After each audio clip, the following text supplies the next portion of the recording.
Hello, welcome to the Grow Your Wealthy Mindset podcast, where it is all about helping amazing physicians just like you create a wealthy life free from burnout and with the financial security to practice medicine on your own terms. I'm your host, Dr. Elisa Chiang. Hello, and welcome back. Today, I'm going to talk about the cost associated with investing, because cost matters when it comes to investing. Every dollar paid in fees, expenses, and commissions is one less dollar that's actually being invested. Over the course of your lifetime, these expenses can lead to a decrease in your returns on the order of millions of dollars. Even a small difference in an expense ratio can cost you a lot of money in the long run. Consider a $1 million portfolio, which is invested and giving you 7.1% returns. If it's invested in index funds at a 0.1% expense ratio, then after 3 years, that $1 million will now be worth $7,612,255.04. If the expense ratio goes up to 0.5%, then the value of that portfolio decreases to $6,614,366.16. That's almost $1 million difference in that portfolio, just from the expense ratio going from 0.1% to 0.5%. You may say, well, of course, 30 years is a long time, but consider this. If you retire at age 60 and live to age 90, then that small difference in the expense ratio is the difference of how much less money you're going to have. Then consider higher expense ratios. If you had a 1% expense ratio, then now that portfolio of $1 million will only become $5.7 million. With a 1.5% expense ratio, it goes down to $5 million, and with 2%, down to $4.3 million. Consider that 2% expenses would be like a financial advisor who's charging a 1% assets under management fee or AUM fee. And then if they're putting you in mutual funds with an expense ratio of 1%. So that 1% asset under management fee plus the 1% of the expense ratio for the mutual funds, that's now a 2% expense ratio. That financial advisor is essentially costing you over $3 million. Now, let's say you have a financial advisor who doesn't really pay attention to fees. So now you have 3% of overall fees. Now your portfolio is only worth $3.2 million, which is less than half the value than if you had just used low-cost index funds. And here I used an expense ratio of 0.1%. There are actually index funds with even smaller expense ratios. I hope that got your attention now. Many investors do not consider all the costs associated with investing.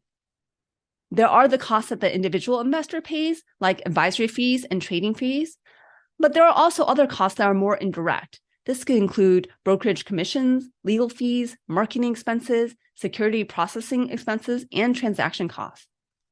With every mutual fund, including index funds, there is a prospectus that lists the fees for that fund. The SEC requires the fee and expense ratio to be in the prospectus for every mutual fund. There are also fees associated with the account that holds your investments. Some 401k plans have hefty fees, which can also significantly impact the performance of your retirement portfolio. You can find those fees in the 408B2 fee disclosure. Let's go over some of the fees that are associated with mutual funds. You may have a sales charge on purchases, which is also called a load fee, and this can be front-ended or back-ended. Front-ended sales commissions or loads get charged when you purchase shares. The load reduces the amount of money actually invested. So if an investor puts in $10,000 towards the mutual fund that has a 5% front-end sales load, then only $9,500 is actually available and invested in that mutual fund. Deferred sales charges are back-ended loads. There is something called a contingent deferred sales load, or CDSL. The total amount of the loan paid by the investor will depend on how long the investor holds his or her shares. If the investor holds the shares for long enough, the CDSL charges will typically decrease to zero. These funds often also have a 12B-1 fee. The deferred sales charge may be assessed on either the original purchase value or the value of the fund shares at redemption, or when you sell the shares. Both front-ended and back-ended sales load fees are avoidable. There are many mutual funds that do not have load fees. Usually mutual funds that have a load fee are being sold to you by some mutual fund salesperson who's calling themselves a financial advisor. No-load mutual funds do not have sales charges, but all funds have expenses. Purchase fees are sometimes charged to a new shareholder to help defray the costs associated with a fund purchase. Purchase fees can be paid directly into the fund for the benefit of long-term shareholders. Exchange fees are charged when a shareholder exchanges from one fund to another within the same group of funds. Account fees are charged for maintenance of an account. It may be linked to a minimum value of account. So if you have at least a certain value in your account, you may not be charged a maintenance fee. But if your account value falls below that minimum, then you may get charged some kind of monthly or annual maintenance fee. Redemption fees is a fee that charges shareholders when they sell or redeem their shares. These fees discourage market timers and people jumping in and out of the fund. Redemption fees are paid directly to the fund and not to the broker. Management fees are paid from the fund to the fund's investment advisor. This does not include purchase fees, exchange fees, low balance fees, or redemption fees. 12B-1 fees are paid out of the fund's assets to cover distribution costs and sometimes shareholder service expenses. These fees may hide a salesperson deferred sales commission, like we talked about with the back-ended load fee. The SEC allows funds with a 12B-1 fee of less than 0.25% to call themselves a no-load fund. Other expenses include custodial expenses, legal expenses, accounting expenses, transfer agent expenses, and other administrative expenses. Management, 12B-1 fees, and other expenses make up the fund's total annual fund operating expenses, which is expressed as a percentage of the fund's average net assets. Then there are actually fees that are not covered in the prospectus.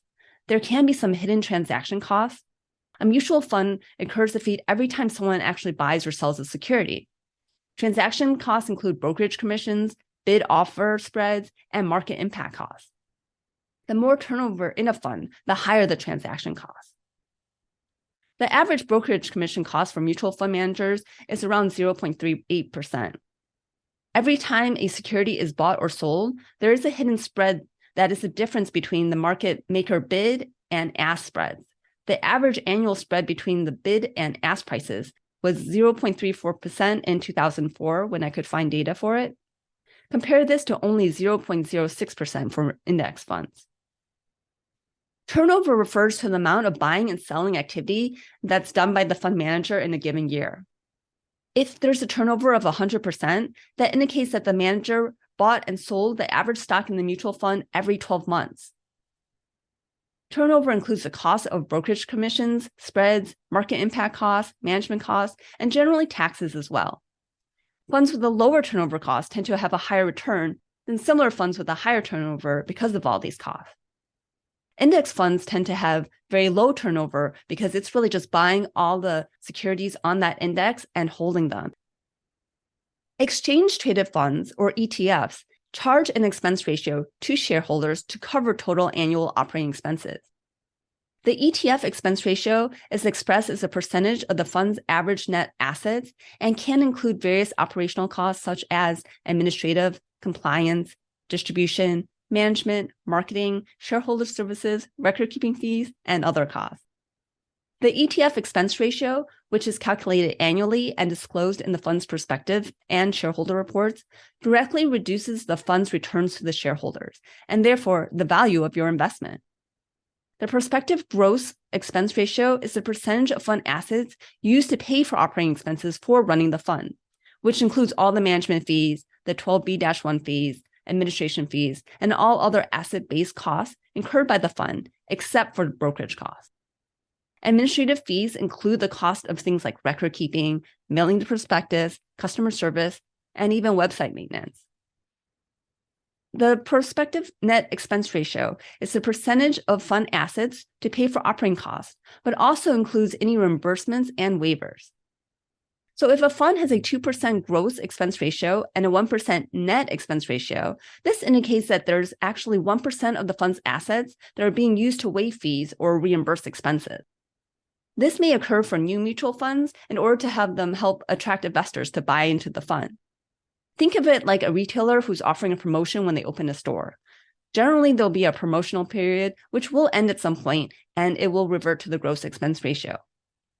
Smaller funds tend to have larger expense ratios, since it is more expensive to manage the fund for the amount of assets when it's smaller, since they are more expensive to manage for the amount of assets they have.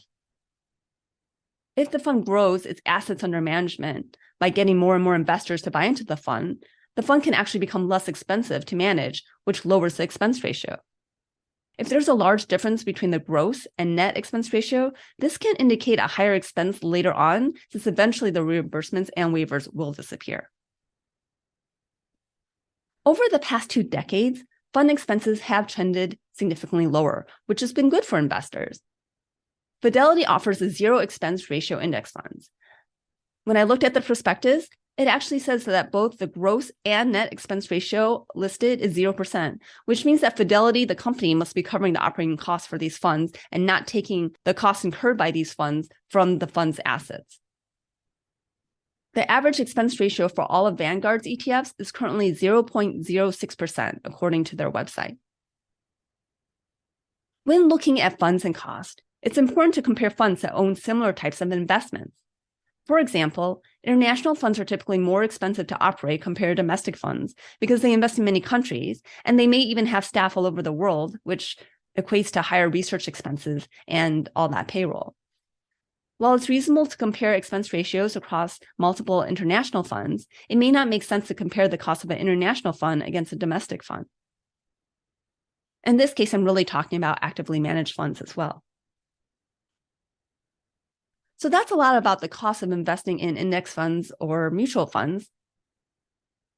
But real estate investing also has high costs. So let's talk a little bit about the costs associated with real estate investing.